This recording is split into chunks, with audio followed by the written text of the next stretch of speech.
ಇನ್ನೊಂದ್ ಸ್ವಲ್ಪ ಏನಾರ ಇತ್ತು ಅಂದ್ರೆ ನನ್ನ ಮಾತು ಲಕ್ಷ್ಯ ಇಟ್ಟ ಕೇಳ್ರಿ. ಶರೀರ ಅಸ್ಥಿರವಾಗಿರುವಂತದ್ದು, ಶಾಶ್ವತವಾಗಿರುವಂತದ್ದಲ್ಲ.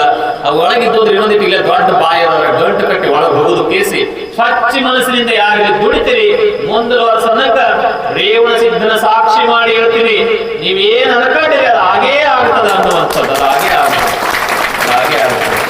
ಭಕ್ತಿ ಇರಬೇಕಷ್ಟೇ.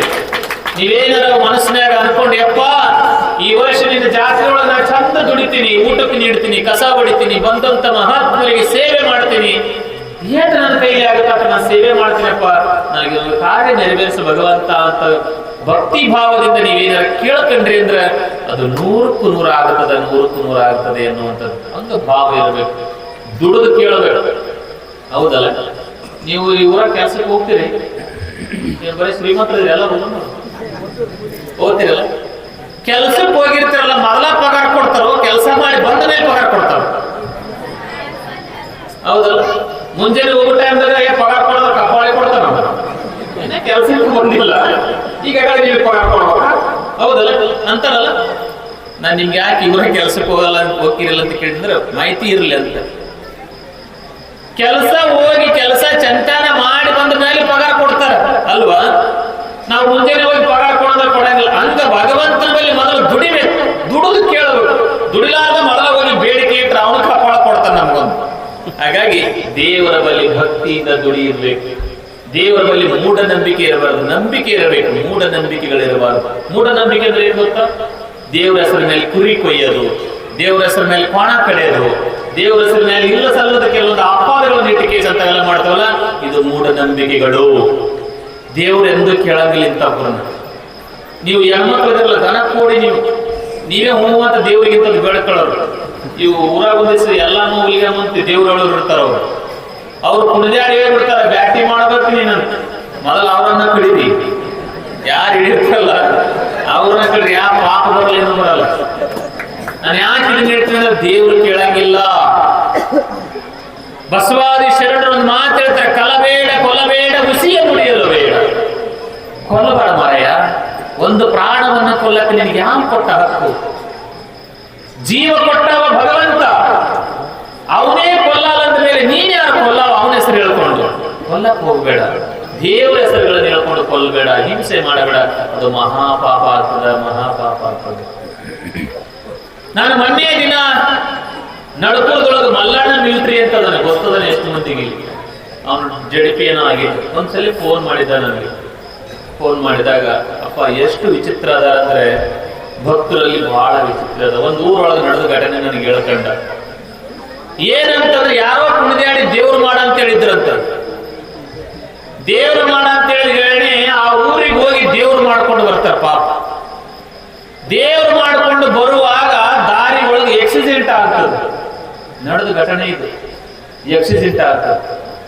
ಆಕ್ಸಿಡೆಂಟ್ ಆಗಿ ಕೈ ಮುರಿತೇವ, ಕಾಲು ಮುರಿತೇವ, ಏನೇನೋ ಆಗ್ತದ. ಆದ ಮೇಲೆ ಮನೆಗೆ ಬರ್ತಾರ. ಮನೆಗೆ ಬಂದು ಕೆಲವು ದಿನ ಆದ್ಗಳಿಗೆ ಮತ್ತೆ ಬೀಳ್ಕೊಂತಾರ. ಏನೇನೋ ದವಾಖಾನೆ ತೋರಿಸಿ ಏನೇನೋ ತೋರಿಸಿ ಸುದ್ದಾಕ್ತಾರ. ಯವ್ವ ಎಲ್ಲಮ್ಮ ದೇವಿ ಎಲ್ಲರಿಗೆ ಕೈಕಾಲು ಮುರಿದು ಜೀವ ಯಾರು ತಗೋದಿಲ್ಲ, ನಮ್ನೆಲ್ಲ ಉಳಿಸಿದ್ರೆ ಮತ್ತೆ ಭೇಟಿ ಮಾಡ್ತೇವೆ ಅಂತಂದ್ರಂತ. ಹೋಗಿ ಮತ್ತೆ ಮಾಡ್ಕೊಂಡು ಬಂದ್ರಪ್ಪ, ಇಂಥ ಬಂದಿದ್ದಾರೆ ಜಗತ್ತಿನೊಳಗ ಅಂತ ಹೇಳಿದವ. ನಾನು ಹೇಳ್ದ ಅರ್ಥ ಆಯ್ತಾ? ನೀ ಬರೇ ಕೈಕಾಲು ಮುರಿದೇವ, ನನಗ ಜೀವ ಯಾರು ತಗೊಂಡಿಲ್ಲ, ಜೀವ ತಣ್ಣಗ ತಂದಿ ಅಂತ ತಿಳ್ಕೊಂಡು ಮತ್ತೆ ಕಳೆದು ಬಂದ್ರಂತ. ಯಾಕೆ ಈ ಮಾತು ಹೇಳ್ತೀನಿ ಅಂತಂದ್ರೆ, ನಮ್ಮಲ್ಲಿ ಯಾವಾಗ ಬುದ್ಧಿ ಬರ್ತದೆ, ಯಾವಾಗ ತಿಳುವಳಿಕೆ ಬರ್ತದೆ? ಎಲ್ಲಿ ತನಕ ನಾವು ದೇವರ ಮೇಲೆ ಮೂಢನಂಬಿಕೆಯಿಂದ ಬದುಕ್ತೇವೆ, ದೇವರಂತ ನನಗೆ ನಿನಗೆ ಯಾವ ಸಂಬಂಧನೂ ಇಲ್ಲ. ನೀ ತಿಳ್ಕೊಂಡಾಗ ನಾನು ಅವನಲ್ಲ. ದೇವರನ್ನ ನಾವು ತಿಳ್ಕೊಂಡೇವಲ್ಲ, ಅವಾಗ ಇಲ್ಲ. ನಿರಾಕಾರ ವಸ್ತು ಅದು. ದೇವರ ಎಲ್ಲಾ ಕಡೆ ಈಶಾವಾಸ್ಯಂ ಸರ್ವಂ ವ್ಯಕ್ತಿಂತ ಜಗತ್ತಾಂ ಜಗತ ತೇನ ತೇನ ಭುಂಜಿತ ಮಾರ್ಗದ ಅಶ್ವಶಿಕ್ಷಣಂ. ದೇವರಿಲ್ಲದ ಜಾಗ ಇಲ್ಲ. ಬಸವಾದಿ ಶರಣರು ಅದನ್ನೇ ಹೇಳಿದ, ಎತ್ತೆತ್ತ ನೋಡಿದೊಡತ್ತತ್ತ ನೀನೇ ದೇವ, ಸಕಲ ವಿಸ್ತಾರ ರೂಪವು ನೀನೇ ದೇವ, ವಿಶ್ವತೋ ಬಾಬು ವಿಶ್ವತೋ ಚಕ್ಷು ನೀನೇ ದೇವ, ಕೂಡಲ ಸಂಗಮ ದೇವ. ಅಲ್ಲ, ಪಾತಾಳದಿಂದ ತತ್ತ ಶ್ರೀಚರಣ, ಬ್ರಹ್ಮಾಂಡದಿಂದ ತತ್ತ ಶ್ರೀ ಮುಕುಟ, ಅಗಮ್ಯ ಅಗೋಚರ ಅಪ್ರತಿಮ ಕೂಡಲ ಸಂಗಮ ದೇವ. ಎಂಥ ಮಾತುಗಳ್ರಿ ಇವು! ನಮ್ಗೆ ಯಾವ ನೆನಪ ಬರೋದು? ನಮಗಿವು ಸುಮ್ಮನೆ ದೇವರ ಹೆಸರಿನಲ್ಲಿ ಏನೇನೋ ಮಾಡ್ಕೊಂತ ಹೋಗ್ತೇವಲ್ಲ. ಮೂಢನಂಬಿಕೆಯಿಂದ ದೇವರಲ್ಲಿ ಪ್ರಾರ್ಥಿಸಬಾರದು. ದೇವರಲ್ಲಿ ಯಾವಾಗಲೂ ತಾಯಂದಿರಲ್ಲಿ ಕುಂತಿರಲು ನೀವು ಕೇಳ್ತೀನಿ, ದೇವ್ರ ಬಳಿ ಏನ್ ಕೇಳ್ಬೇಕು ಗೊತ್ತೇನು? ಬಹಳ ಸಲ ನಮ್ಗೆ ಜೀವಂತವಾಗಿಡೋದು ಹಿಂಗ್ ಕೇಳಬಾರದು. ತಪ್ಪಿ ನಾ ಬಾಳ ದಿನ ಬದುಕ್ಬೇಕಂತ ಹಿಂಗ್ ಕೇಳಿದ 1 ವರ್ಷ 100 ವರ್ಷ ನಿಮ್ಗೆ ಬದುಕಂದ್ರೆ ಓಕೆ. 1000 ವರ್ಷ ಬದುಕಂದ್ರೆ ಅಲ್ಲಿ ಹೋಗಿರ್ತಾವ ಕಣ್ಣು ಕಾಣಂಗ ಮನೆ ಮುಟ್ಕುಂತ ಏನ್ ಮಾಡ್ತೀರ ಅವಾಗ? ಹೌದಲ್ಲ? ನಿಮ್ಗೆಲ್ಲ ದೇವ್ರು ಯಾವಾಗ ನೆನಪಿ ಬರ್ತಾವ ಗೊತ್ತೇ? ನಿಮ್ಗೆ ಗೊತ್ತಿಲ್ಲ. ಅತಿ ದೇವರ ಪ್ರಾರ್ಥನೆ ಮಾಡಿದ ಜಾಗ ಯಾವ್ದು ಗೊತ್ತಾ? ಯಾವಾಗ? ಈ ಜಗತ್ತಿನೊಳಗ ಅತಿ ದೇವರ ಪ್ರಾರ್ಥನೆ ಮಾಡಿರುವಂತ ಜಾಗ ಅಂದ್ರೆ ದವಾಖಾನಿಗಳು. ಹೇಳೋದು ಅರ್ಥ ಆಗ್ತಾ? ಈ ಜಗತ್ತಿನೊಳಗೆ ದೇವಸ್ಥಾನದೊಳಗೂ ಕೂಡ ಅಷ್ಟು ಪ್ರಾರ್ಥನೆ ಮಾಡಿಲ್ಲ ನಾವು ಮನುಷ್ಯರು. ದವಾಖಾನಿ ಒಳಗೆ ಹೋಗಿ ಆರೋಗ್ಯ ತಪ್ಪಿ ಬೆಡ್ ಮೇಲೆ ಮಕ್ಕೊಂಡಾಗ ಶಿವ ಶಿವ ಭಗವಂತ ನನ್ನ ಕಾಪಾಡು ಏನು ಘಂಟಾಘೋಷವಾಗಿ ಧ್ಯಾನ ಮಾಡ್ತೀವಿ. ಯಾವಲ್ಲಿ? ಹಾಸ್ಪಿಟಲ್ ಅಲ್ಲಿ. ಸತ್ಯವಾದದ್ದು ನೆನಪಿಟ್ಟುಗಳು. ಯಾವಾಗ ದೇವ್ರು ಭೇಟಿ ಹಾಕನಪ್ಪ ನಮ್ಗೆ ದೇವ್ರು ಬೇಕಾಕ ನಮಗ? ದವಾಖಾನೆ ಬಿದ್ದಾಗ, ತ್ರಾಸಿದ್ದಾಗ ಅಲ್ವಾ?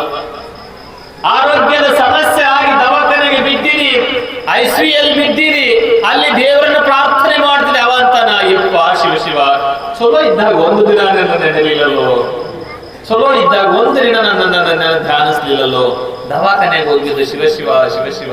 ಒಂದು ಆಡು ಭಾಷೆದಲ್ಲಿ ಒಂದು ಮಾತು ಹೇಳ್ತಾರೆ, ಕಷ್ಟ ಬಂದಾಗ ವೆಂಕಟರಮಣ ಅಂತ, ಸಂಕಟ ಬಂದಾಗ ವೆಂಕಟರಮಣನಂತೆ ಆಶ್ರಮ ಅಂತ.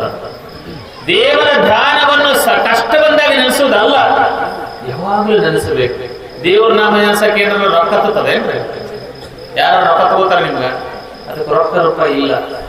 ದೇವರ ನಾಮವನ್ನು ಸ್ಮರಣೆ ಮಾಡ್ರಿ. ಹಾಗಾಗಿ ಅಂಥ ಒಂದು ಜೀವನವನ್ನು ನಾವು ನಡೆಸಿದೇವೆ ಅಂತಂದ್ರೆ ಸುಂದರವಾದ ಬದುಕು. ದೇವರ ನಾಮವನ್ನು ನೆನೆಸಬೇಕು.